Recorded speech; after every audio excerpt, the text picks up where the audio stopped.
The China and Africa podcast is brought to you in partnership with the Africa-China Reporting Project at Wits University in Johannesburg. The ACRP promotes balanced, considered reporting on Africa-China relations through innovative training programs held throughout the year. More information at africachinareporting.co.za. Hello and welcome to another edition of the China in Africa podcast, a proud member of the Sinica Network from SupChina. I'm Eric Olander, and as always, I'm joined by Cobus van Staden, the senior China-Africa researcher at the South African Institute of International Affairs in Johannesburg, South Africa. A very good morning to you, Cobus. Good morning. Cobus, for fear of sounding like a broken record, and regular listeners of the show will have heard me say this at least 10 times this summer, but I do feel that this week we have reached an inflection point. How many times have we said that? But this is just an unbelievable year that we're going through. Let me walk you through a couple of the events over the past, say, 5 to 10 days, and they have been dramatic. Number one, in Angola, it appears that the Chinese have reached some kind of debt restructuring, debt settlement deal with the Angolan government that paved the way for the International Monetary Fund to also reach a debt relief deal. That will free up about $6.2 billion worth of money between now and 2023. We don't know the details of the deal, but something happened on the ground that allowed the IMF to feel confident to proceed with their deal. So that is an important step because Angola represents a disproportionate amount of Chinese debt in Africa. So if you solve the Angola problem, or at least temporarily solve it, you have taken a big piece of that debt off the table in Africa. Then there's Zambia. And Cobus, I do want to get your take on what's going on in Zambia because I know you're thinking about this right now. Zambia defaulted on about $3 billion of Eurobond debt, 3 notes that are due over the next few years. That prompted a near immediate downgrade by Fitch Ratings. And the backlash has been quick and it has been extreme. And now the cost of borrowing for Zambia has gone up. This is the fear, the nightmare that so many African finance ministers had hoped to avoid. Across the continent, they said, we don't want to touch the Eurobond debt for fear that we will be downgraded and our future borrowing will be endangered. Now we're seeing that play out in Zambia. We don't know yet what the Chinese are doing. Again, the Chinese have been characteristically quiet on all of this. But it does bring up the point that the Chinese in Zambia, who own about 45% of the country's $11 billion of debt, are not the key problem right now. It is the Eurobond holders. Cobus, we'll get your take on that. Then there's Kenya right now. And a dramatic situation is unfolding in Nairobi, whereby it looks like Kenya Railways is running out of time in its ability to service the debt for the standard gauge railway. The line from Mombasa to Nairobi is the one that everybody's focusing on right now. It defaulted on a payment of about $360 million earlier this summer. Right now, the Kenyan government is bleeding $9.2 million a month to support this railway. That is not sustainable when passenger loads and cargo volumes are down and not generating sufficient revenue to pay back those debts. There's a lot at stake for the Chinese in Nairobi and in Kenya with the SGR. This, of course, is one of the crown jewels of the Belt and Road. It also is in an environment that is very different than, say, Angola, where the media is not as robust, it's not English speaking, and what happens in Kenya does have an impact elsewhere around the continent. Also, you have a very, I'll call him aggressive, assertive, vocal U.S. Ambassador Kyle McCarter, who was very critical of the Chinese. He's going to be watching very carefully to see what happens with this railway. And you got to believe that if this railway stumbles, boy, the critics of China's debt trap diplomacy, as they contend, will pounce very quickly. Cobus, a lot going on this past week. Yeah, it's crazy. I think, like the what I've been thinking actually is that we might see, soon see a repetition of a little discussed deal that we've discussed in Laos recently, where the state power company was on the verge of a default, and then struck a deal with China's Southern Grid company, which would essentially they're essentially creating a new company, which would allow Laos to avoid default, but at the same time it essentially gives the Chinese company control over Laos's power grid. So this isn't the kind of hardcore asset grabbing that we've seen China being accused of. But it is a way, I think, it is a kind of a move in a similar direction, in a kind of debt for equity swap direction. And it'll be very interesting to see whether this model is taken up in Africa, particularly for a way for African governments to avoid Eurobond default. G7 finance ministers got together last week, and they are expressing increasing amounts of frustration with the Chinese government that they are not being proactive enough in the debt service suspension initiative, which is the G20's debt relief program. So there's growing pressure on the Chinese to do something and to be more proactive. Let's get a take now on the big picture of how this is seen across the continent, and we could not find a better person to give us that overview than Yinka Adegoke, who is the Africa editor at the online financial news site Quartz. It is really a crime against humanity that he has not been on our show in all the 10 years that we've been doing the show. And so we are so grateful that you got up early to join us, Yinka. Thank you very much for your time today. Hi, guys. And thanks for the wonderful intro. Can I just say congratulations to both of you I could not believe when you did your 10th anniversary the other day that you'd been going for 10 years. We're very, very grateful for the excellent work you do, because so many of us learn from it. And, we build our coverage around a lot of the work you guys do. Wow. Well, we are humbled for your praise there. Thank you so much. And we appreciate, again, you and your correspondents we've worked with over the years to kind of help craft some of the coverage and to support you. Tell us a little bit about how you see these events unfolding right now, because the economic crisis is really taking on a momentum that it does seem like it's picking up after about 6 months of this crisis began. Yeah, where to start? There's so much to get into here. But I suppose we take a step back and we think, okay, where was the Africa, if you want to take a big, broad picture, where was Africa's economy, if there's such a thing as Africa's economy? But you know what I mean, the combination of, particularly in sub-Saharan Africa, where how our economy is doing, and things have slowed down by the start of the year, and we were expecting the usual fast-growing economies to keep going, and some of the bigger ones to start to come back, Nigeria, South Africa, and then obviously COVID hits, and lockdowns happen, and everything slows down, and then we start to realize, the debt situation, which was already a problem, which was already a looming crisis, is going to become a problem much quicker than many of these countries, many of these finance ministers expected. And it has overtaken many of the concerns, many of the economic concerns in many of the big economies.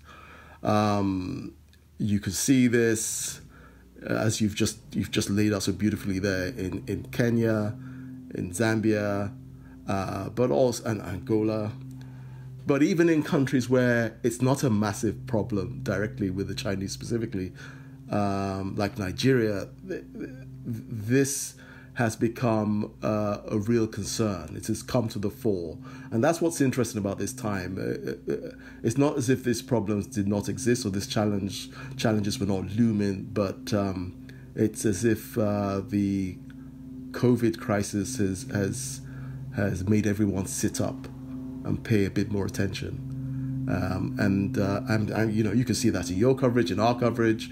I every week when I put out a newsletter, I try to resist writing yet another story about African debt, because it starts to get a little bit repetitive and depressing, but it's the biggest issue now. Yeah, for me also, like one of the issues that goes with it is that so frequently, So some of the discourse around African debt, and particularly around like rapidly rising African debt, frequently kind of frames it as in terms of, oh, these African countries, they just like profligate lenders or borrowers, kind of they all of these vanity projects that they're financing.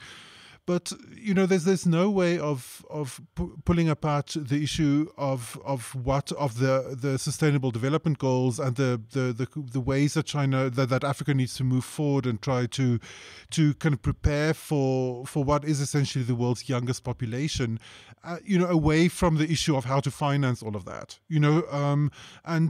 So the discussion of the debt problem is actually also a discussion of the problem of development itself. And there's just so few solutions to that on the table in the world at the moment. It's very distressing for me. Yinka, like, how do you approach that? Like, kind of in terms of, how in your own work, how do you break down the silo of development kind of discourse versus the silo of debt discourse? Like, is there a way of talking about debt in a way that actually kind of shows the real impact of it beyond finance? Yeah, that's a great question, because it's difficult to do. I mean, if you think about our kind of audience, we're trying to, we have a broader audience, I suspect, than China Africa Project, in the sense that we probably have more non-development specialists and lots of sort of experts in our audience, and it's tricky to try to explain these things in fairly simple terms without being simplistic, because you want to, you obviously don't want to be boring. You want to also engage people as to why this is important. That debt. When many ordinary readers hear the word debt, they think about it in very personal terms. I don't want to run into debt, right? Whereas in finance, in economic terms, we all know that this is the way businesses grow. This is the way economies grow. And to try and explain to readers that it's not raising debt to develop your country is not, as you've just said there, Cobus, it's not some sort of problem in itself. It is about how you manage it. So we've had quite a few stories about this, that, okay, yes, this country has raised debt, but that's not the issue here. The issue is, what are these projects? How will this debt be managed? What are the long-term views? We've also had looked at something that you raised there earlier, which is that this is not all about bilateral Chinese debt. That the biggest issue here for many countries is that they joined the Eurobond party, and that was all well and good a few years ago, but many of them, perhaps a few countries, went too far and are now struggling, and that there isn't much focus on that. There's a lot of focus on a very easily identifiable, villain, so to speak, which is China. But really, the biggest issue for many countries are people sitting at funds in London and elsewhere who are, not so much villains, but, they're doing what they have to do. They're doing what they always do. And the question is, have you, Mr. Finance Minister, because they're usually Misters, Finance Minister, how have you managed this situation? The China story in Africa is a lot about debt, but not only about debt. And let's kind of pull back a little bit now and expand, because the economic influence extends far beyond just obviously financing. One of the stories that I've been following a lot lately is cobalt mining in the Democratic Republic of Congo. That supply chain is absolutely critical for electric vehicles, for aerospace, for defense, and the Chinese control of the vertical supply chain is something that is of great concern in Europe and the United States. We've also been looking at the fact that Chinese infrastructure building across the continent has persisted right on through COVID. It's really remarkable to watch. One other point that I wanted to get your take on is also Transsion, the Shenzhen-based mobile phone company that is by far the most dominant player in the mobile market across the continent. More than 50% of the smartphone market, if I recall, I'm doing that off the top of my head, is under Tecno, Infinix, and some of the other Transsion brands. They registered 33% growth in profits in the first half of 2020 during the COVID-19 pandemic. Remarkable growth. So when we're talking about China's influence in Africa, debt is one part, but there are big implications for the global economy. You're going to be organizing a conference on Thursday, October 8th at 9:30 a.m. Eastern Time to talk about these issues. Talk a little bit about what you want to address at that conference. What are some of the topics, who the guests are, and give us a sense of how this all kind of weaves together into what you're planning to do. Thanks, Eric. I love that you use Transsion as the as the avatar for China and Africa, because I think you very correctly point out that a lot of the focus is on infrastructure and debt, but really Transsion really captures how this story is about more than just about those two big things. It is about real market influence, real consumer market influence. What is the most expensive thing that many, particularly young Africans, will buy? The first, thing more than $100 they'll buy. It will be a mobile phone, and the numbers have been changing somewhat, but over the last 10 years, Transsion has completely dominated the market across all the biggest countries.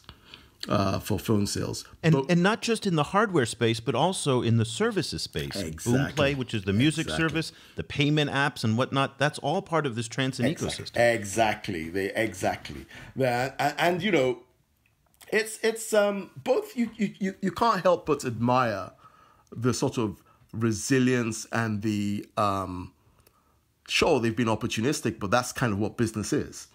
Being opportunistic, being smart, and just also sticking with it these are not wealthy markets. We know this. And yet they have managed to meet market demand, and they have kept at it. And they've built a market which they have a 40% plus stake. But why that's interesting is because it ties into, what we're trying to do with our event, which you very kindly are taking part in, which we've called "What China's Influence in Africa Means for the Global Economy." Because what we're saying, and what we've always said, this is what the China and Africa story is. It's not just about China or just about Africa or about African countries. It really is about how China gets to test the market, gets to test its theories, its experiments of going global in Africa, because for all the obvious reasons that we know, there are less rules, less restrictions, there's more demand, there's a young growing population, there are governments that are under pressure to serve their populations. So they've welcomed China in. But it's not just about China and Africa. It is about how China moves into the rest of the world. And, that Africa is a very good way for us to understand how China's influence will grow in the world. Very quickly about the event, it's at 9:30 a.m. Eastern Time, which those of us in Asia are very grateful that you picked a reasonable time on the East Coast to do an event. It's also a convenient time for those of you listening from Africa as well, because it's around lunchtime or early afternoon for most of you. Is there an admission? How do people find out more? What are the details? Yeah, we're sending out links. We're gonna put stuff on our Twitter this week. to share links which people can register. Our Twitter is QZ Africa. And you can follow us there, and you'll see the links. We'll also send out, for those who are already Quartz Africa newsletter subscribers, they'll see the links sent out to them as well. Is it free? It's a free event. We're going to have Eric's going to be on with his excellent insight. We're also going to have Jude Moore from the Center for Global Development. I know he's a regular on your podcast as well as Hannah Ryder from Development Reimagined, which is the consulting firm in Beijing that looks at these things. So I'm looking forward to a very spirited discussion getting into these topics, because there's so much to get into, and I know it's going to be 1 hour, but we could probably do 3 hours on some of these topics, because we're all three of you and myself are quite passionate about these topics. So one of the issues you touched on, and I was wondering if that's actually going to come up in the discussion as well, is Africa's potential power as a consumer base. It seems to me that like you mentioned that I think, and I agree with you, that Transient has been opportunistic in some kind of ways, but in other ways, like part of its success is also just simply being the first to show up. And Boomplay is a great example. Boomplay being the music streaming service that is partly owned by Transient.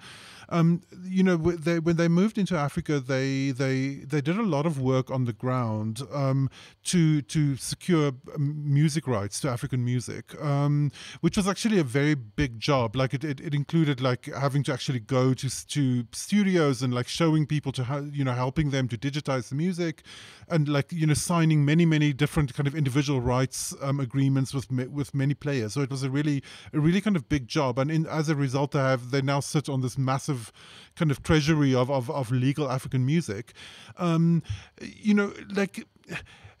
I guess what I'm asking is, do you foresee anyone else kind of learning from this and trying to court African consumers in a similar way? It seems to me in the West that Africa is just frequently not considered as a valuable consumer base at all. Do you foresee this changing over the next while? Another great question. I don't know if you know this, Cobus, but my previous life, before I was at Quartz Africa, I was the deputy editor at Billboard.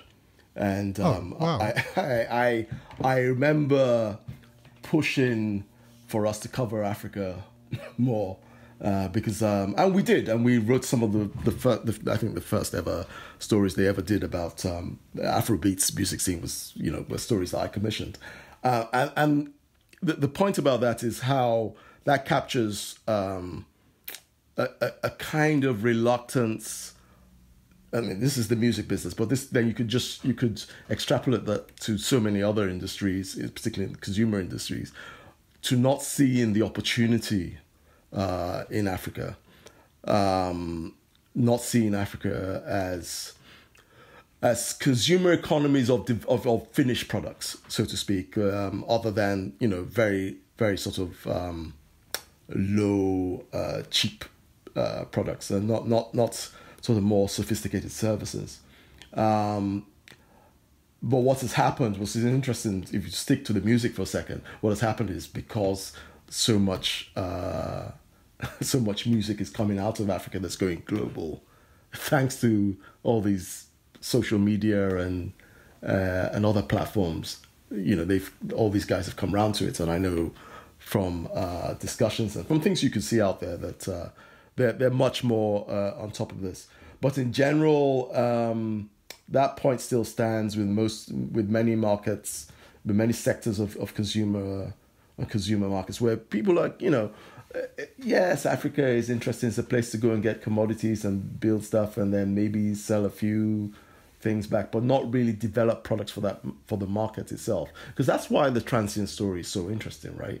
Here's a company which is making products just for the African consumer. You guys have done this several times, so I don't need to go into the details of it. But you don't see other companies doing that. You don't see other international companies doing that, or even doing enough partnerships where you make products specifically, and not just say Africa, but make products specifically for Kenya or specifically for Angola, whatever, and then go from there. There's not enough of that happening, and there are real opportunities because, frankly, in many of these countries, their manufacturing capacity and their ability to develop products is not what it should be or what it could be. Some of these countries were probably better 30 years ago than they are now in that sense. So there's definitely opportunity, and Transsion is just one company that's proven it, and is again another reason why the China-Africa relationship is so interesting, because they just have a different attitude to these things.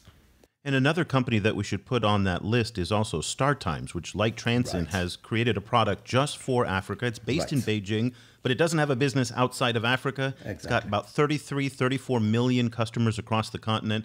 And what's interesting is that is spurring interest in other sectors, particularly in entertainment and culture and sports, that traditionally have not been associated with the Chinese. So obviously, kung fu movies have long been popular in Africa, going back to Bruce Lee and whatnot.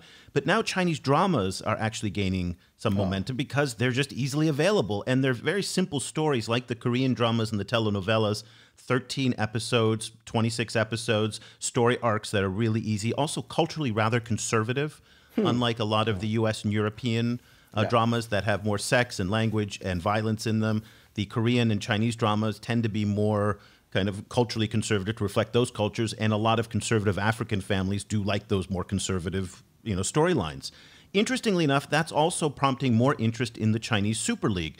The Chinese Super League, which is the professional soccer league in China, has been spending millions of dollars to bring over kind of some of the aging stars from English Premier League, from Ghana and Nigeria and some of the other places. But that is driving, and I've just been noticing this. I wrote a column about it a couple weeks ago, how because StarTimes is now broadcasting 2 matches a day during the Chinese Super League season, what's happening is that it's sparking more media coverage in Africa in the sports sector to follow those stars. And that, again, brings a connection between China and Africa that is wholly depoliticized. It's focused on the stars. In fact, there are 2 Malawian sisters right now who are playing on rival teams in China. And in Malawi, they're generating a whole lot of coverage.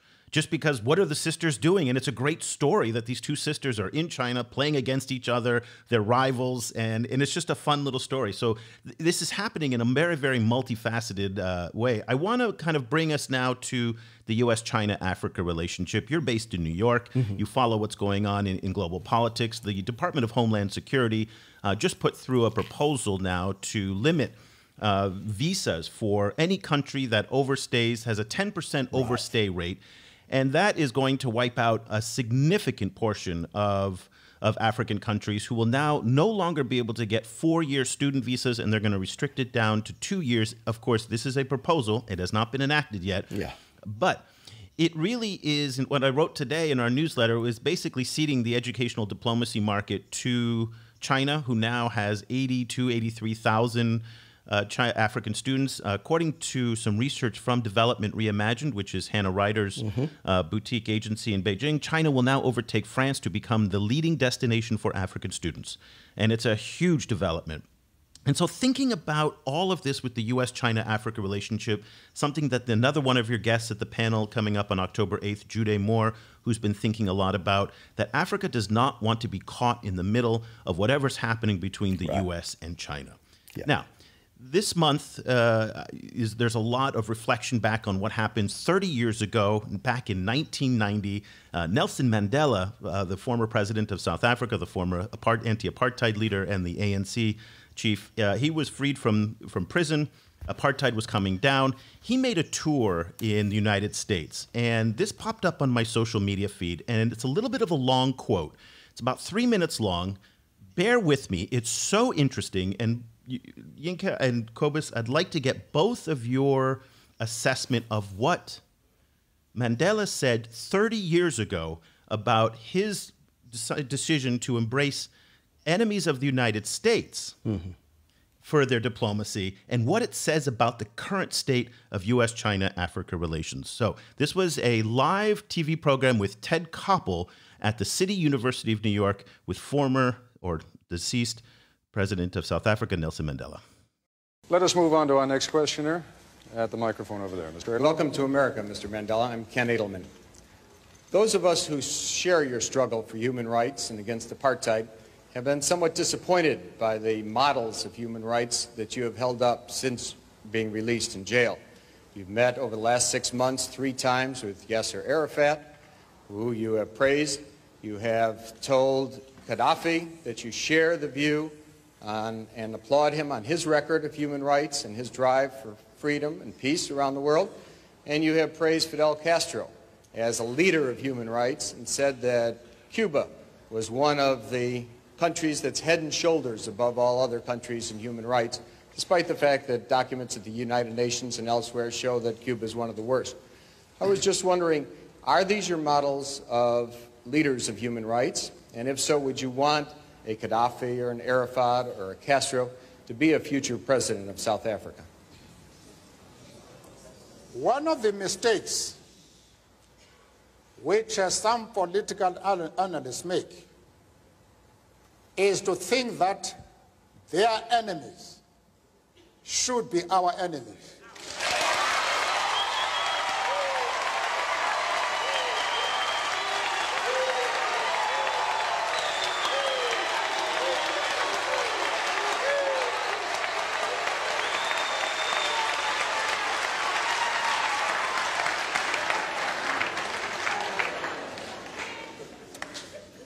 That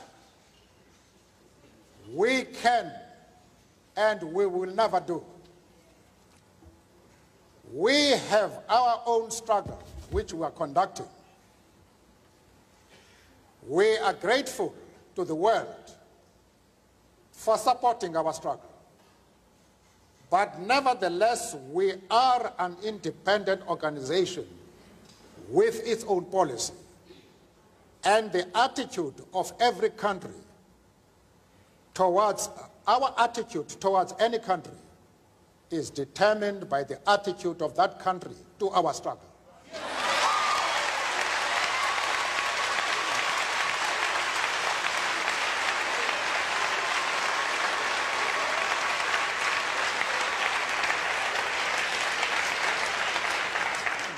Yasser Arafat, Colonel Gaddafi, Fidel Castro support our struggle to the hilt.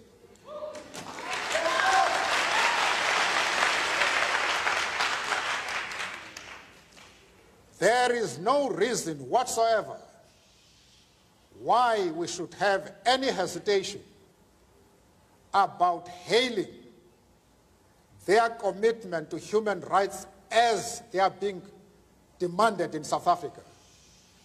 Our attitude is based solely on the fact that they fully support the anti-apartheid struggle. They do not support it only in rhetoric. They are placing resources at our disposal for us to win the struggle. Yinka, in 2020, is China the Gaddafi, Arafat, and Castro to what it was in 1990? And listening to Mandela, it did strike me that there might be some interesting parallels of Africa and someone like Mandela speaking on behalf of the continent to chart their own course independent of conservative Americans like Ken Edelman, who have been telling Africans what they should and shouldn't do. And Cyril Ramaphosa, the president of South Africa today, is one of the most outspoken critics of the United States, who's pushing back.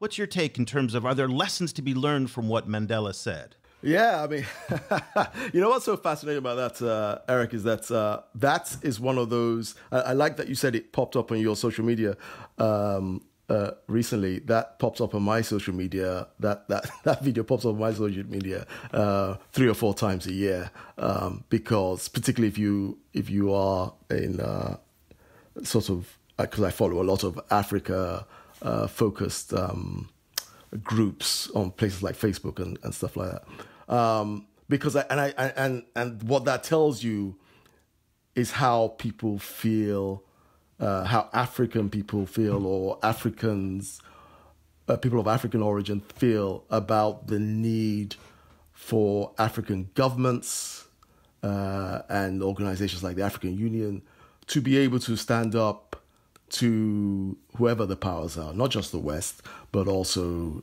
the Chinese or whoever. Even if it's sort of what you might call a rhetorical kind of position. But is that a sadness, though, that we don't have that voice? We have to go back to Mandela 30 years ago to articulate that voice, rather than the leaders of today who are not necessarily doing that. There are some of those voices, though. I mean, like him or loathe him, Paul Kagame kind of does the rhetoric. I mean, he does the rhetoric. As you say, Ramaphosa and a couple of others here and there, Akufo-Addo in Ghana. The truth of it for people in African countries is, well, it's all very well to say this stuff, but what are you actually doing is the bigger challenge there, because many of these countries are not in a position to how can we put this, to match their rhetoric, even if they did have the leaders who spoke well to this, to match their rhetoric, because they still have to negotiate with Western countries and particularly with the United States as well as China. But the overall position, as very well articulated by Jude Moore, is it's really important. It's really important that African leaders are focused on not taking sides. It's just because it cannot end well. It's the old saying, when two elephants fight, it's the grass that suffers. The Africa is very much the grass in this situation, it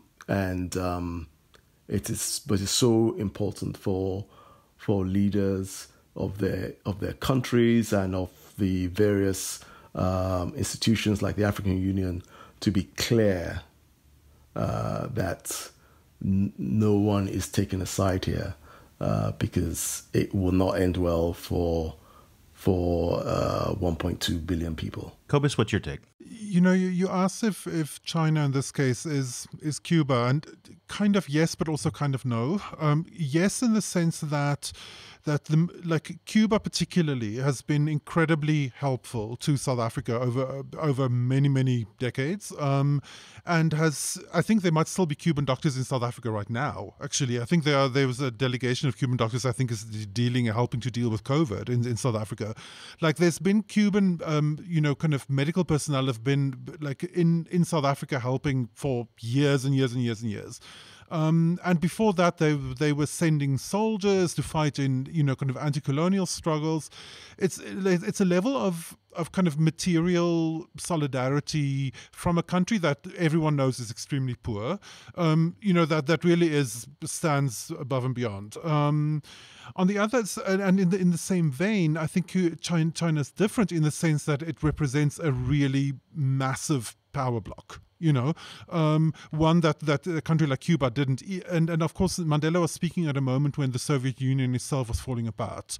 So that kind of bipolar view of the world that I think some actors in the US government is trying to promote again at the moment, was at that moment falling apart. So I think there's a wariness in Africa about the kind of power that China represents, but also an optimism, or not optimism is the wrong word, like an interest in the sense that it also represents the rise of a non-Western power.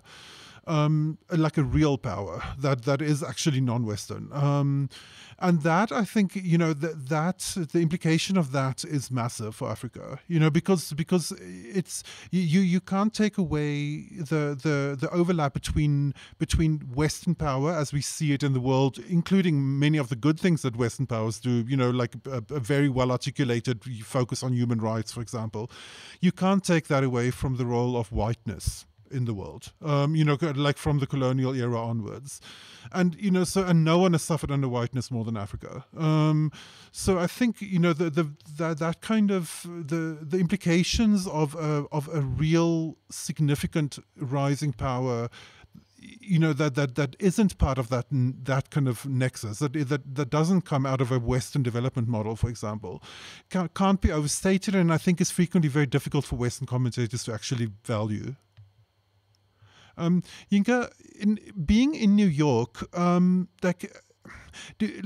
which extent, how much nuance are you seeing in relation to how these questions are being discussed in the US, particularly in relation to to the overlap between Black Lives Matter within the US and the global position of Africa? How do those, do people bring those two together, and to which extent is that actually kind of making, starting to shape a discussion?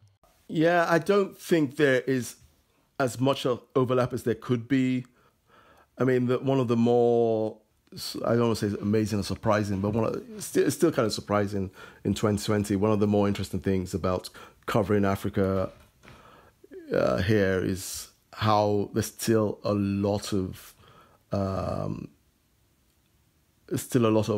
lack of awareness about Africa in very many contexts, and the people are definitely obviously interested in Black Lives Matter in Africa, as we know, but it's not kind of, people aren't making the link between the two, even though historically there are obvious links.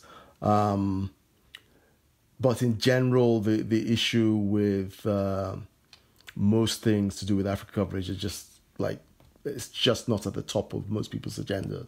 I know you have a very busy news day ahead of you. We're catching you at the beginning of your day, so I don't want to take up too much more of your time. Let's now wrap up our discussion with the same question that we've been asking most of our guests who come on the show. Given the moment that we're in right now, and it's so difficult to see what's coming, much less 3, 4, 5 months down the road or next year, next week, it's hard to figure out at the pace of change that's going on. Give us a little bit about where you see the China-Africa relationship in the short term. And I don't even know how to define the short term, but based on what you're reading and seeing right now and what your correspondents are reporting on, where do you see this going right now so people can get a sense of what to expect in the months ahead? Yeah, you're right. This is a very difficult question, but to give any one answer, I don't think we get much beyond some of the stuff we opened up with, which is trying to see how the debt situation plays out, trying to understand if the Chinese will really come through on the vaccine situation, because there are going to be lots of questions about that. I mean, there have been promises made, so will we, to your point, the point of some of your questions, will we get into don't take the Chinese vaccine, take the US vaccine situation, take the one from WHO? I don't know. There's a real possibility of that kind of thing happening, and I hope it doesn't. But this is going to become reality depending on how these things play out. I think that we're going to probably see. I think it doesn't get much beyond the debt situation. To be honest with you, that's going to dominate the conversation for the short term. Yinka Adegoke is the Africa editor at Quartz. You can find all the work that he's doing at Quartz. That's at qz.com. Yinka, there's a lot of ways for people to get a hold of you. You're very public on social media. Tell us, where can we find you? Also, while you're doing that, remind us again about the event, and also if people want to subscribe to Quartz's excellent subscription program. Yeah, I mean, thanks a lot. You can follow me at Yinka Writes, Yinka Writes, as in to write. And the event is what China's influence in Africa means for the global economy. It's on October 8th, 9:30 a.m. Eastern Time, New York time. And what else should I tell you? Oh, yes, do come to qz.com/Africa, which is where you can find all the Africa stories, but also find a link to subscribe to our weekly newsletter, which sums up many of these issues, as well as China and Africa, obviously. Well, thank you so much. I'm really looking forward to the event, and I'm just so excited that you finally had a chance to join us on the show. Thank you again for your time. We really appreciate it. Thank you, guys. Really appreciate it. Cobus, it was at the very end of our discussion when Yinka said that debt is going to be the driving issue between now and the end of the year.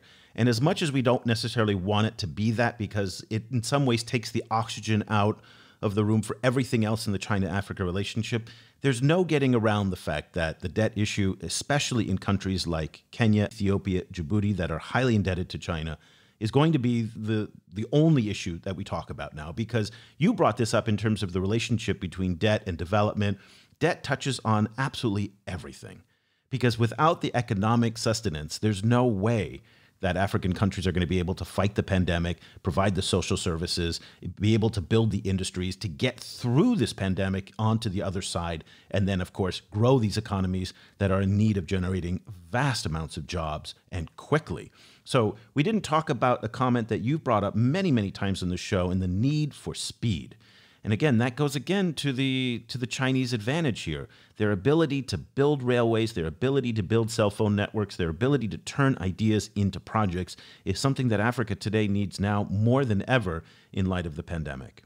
Yeah, completely. And it's also, there's a weird thing where the fact that Chinese companies are generally so willing to work in Africa, and then that they're also relatively willing to facilitate financing, which is now leading to a big debt problem, weirdly just compounds China's kind of influence in Africa. I think that the weird thing about the debt is that it's going to pull Africa closer to China rather than pushing it further away. But that may be the point. That may be the point. So the critics in the U.S. were always talking about seizing assets and debt traps and things like that. Really, at the end of the day, this may have been much more about the BRI as a tractor beam from Star Wars that just pulls people in, and they become so dependent, whether it's on Huawei networking gear, that they're so dependent on that they can't go anywhere else, whether it's on techno phones, and of course on all the infrastructure and the debt. At the end of the day, your choices become limited because of your dependence.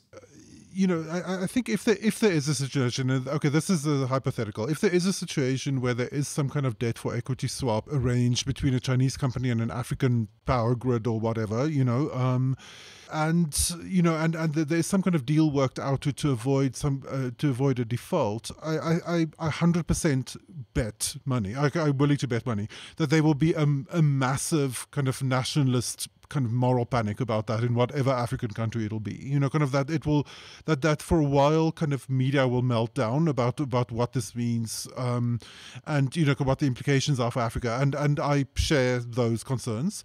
However, I think at some stage it might just then turn into a new normal. And depending on how interventionist whatever Chinese actor is, that's involved in that deal, I can imagine it slowly segueing into just simply the way that things run in some African countries. And what the implications of that is, I'm not sure. Well, it will also vary greatly depending on the country. So people in Nigeria, Kenya, South Africa, democracies that have vibrant independent media, people will lose their minds over this, as we saw in Nigeria with the sovereignty clause over, we're talking a few $1 billion of loans comparative to, say, Ethiopia, Kenya, and Djibouti, where the loan values are much, much higher.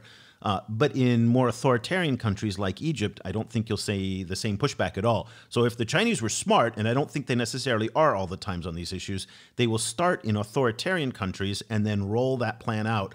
And again, Laos is not a democracy, so they were able to do that. And there's been no media coverage, no critiques of it since then. And so it went by very quietly. So it'll be interesting to see. The interesting thing on the debt for equity swap, while it's a creative financial solution and technically may actually solve the problems in the short term, it does provoke critics in the US and Europe to suggest that it is just a variation of the debt trap. So the Chinese, at the end of the day, are still getting the asset. Whether they get the asset through a seizure or a debt for equity swap, tomato, tomato, they still have the asset.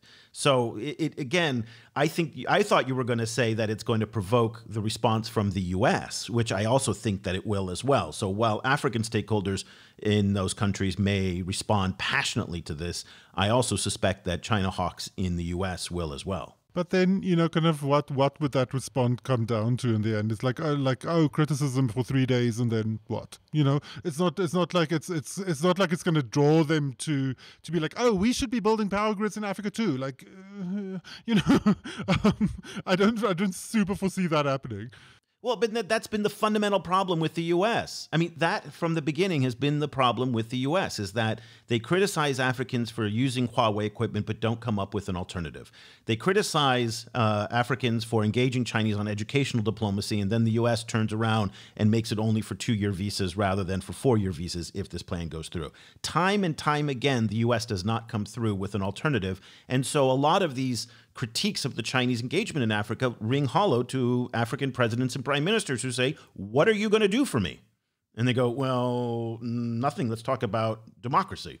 And now the United States really can't even talk about democracy that much, given that Trump, the president, has not guaranteed a peaceful transfer of power. They're talking about suppressing the vote. So the United States really doesn't have the moral standing that it used to have, or it thought it had, on democracy issues, especially as we're going through this wrenching period of Black Lives Matter and the tensions with police and also the racial and ethnic tensions that are pulling American society apart. So I'm not so sure those talking points will be as credible. That, for example, will not stop the United States, though, from talking about them. Let's be very clear about it. Yeah, no, definitely.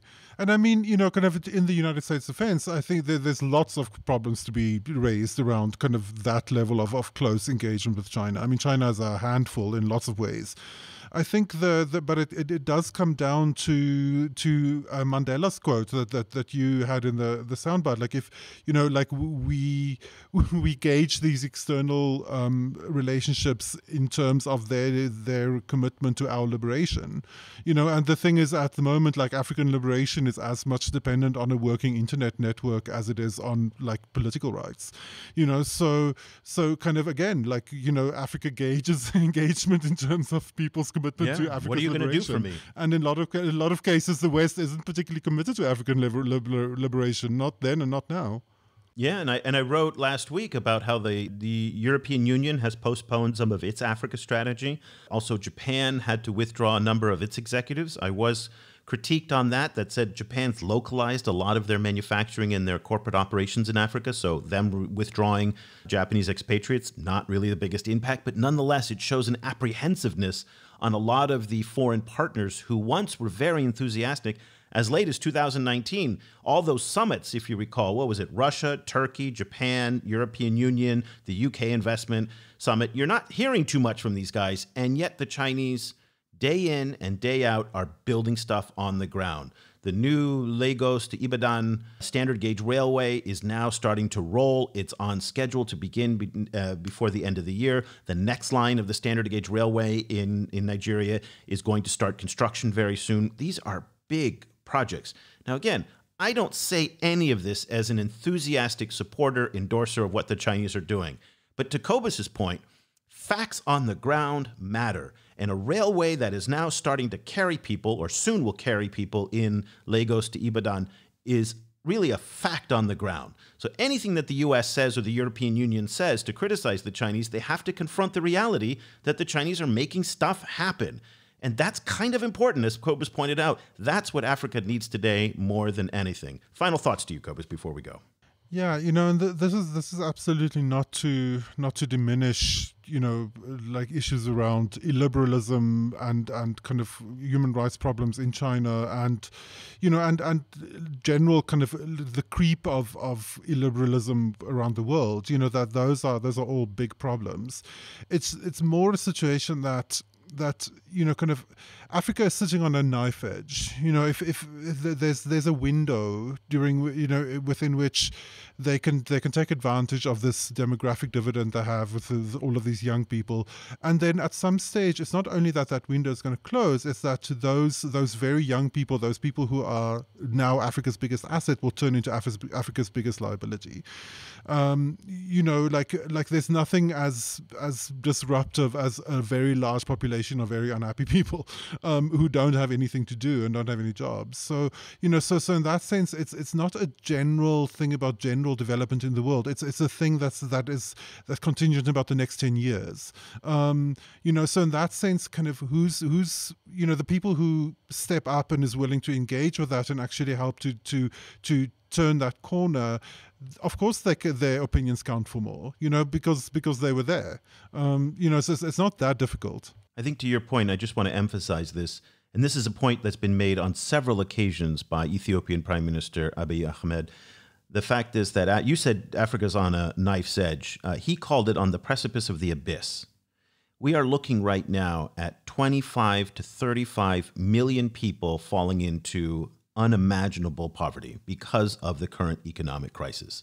And the fact that the G20 and the various other countries, China included, have not been able to deliver the $100 to $150 billion that people like Vera Songwe at the United Nations and others have been calling for is really pushing this continent past the knife's edge. And in some cases, I think personally that we're going to look back to the moment where we are now and we will have been over the precipice that Abiy warned us about. This is really going to set back. And he said, I think it's going to set back Africa at least a generation now. At least a generation, 25 years in their economic growth to catch up from what's happening right now. So these creditors, private creditors, China, and the multilaterals, even though the multilaterals seem to be doing much, but they're doing more because there's less at stake for them because they're not as exposed as they were in previous eras. Nonetheless, this is where we are today in this very, very dark time. These are the kinds of columns, and we referenced throughout the show today, the articles that Cobus and I are writing. These articles first go into our daily newsletter, and then they go on to our website. Our website is only accessible for the most part to subscribers after 3 page views. So if you want to read all the stuff that we're talking about, the contributors that we work with, go ahead and sign up and to subscribe. It's only $3 for 3 months, super cheap. We really wanted to make it accessible for people. And then afterwards, it's $7 a month for students and teachers or $15 a month for everybody else. Go to ChinaAfricaProject.com/subscribe. You'll get a daily email newsletter. You'll have access to all of our archives on the site and our China Africa Experts Network as well. So that'll do it for this edition of the China in Africa podcast. As always, Cobus and I will be back again next week with another show. So for Cobus van Staden in Johannesburg, I'm Eric Olander. Thank you so much for listening. The discussion continues online. Head over to facebook.com/China Africa Project to share your thoughts on today's show. The guys are also on Twitter, where you can find Cobus at Stadinsky or Eric at E. Olander. And be sure to sign up for the weekly China in Africa email newsletter by going to www.ChinaAfricaProject.com.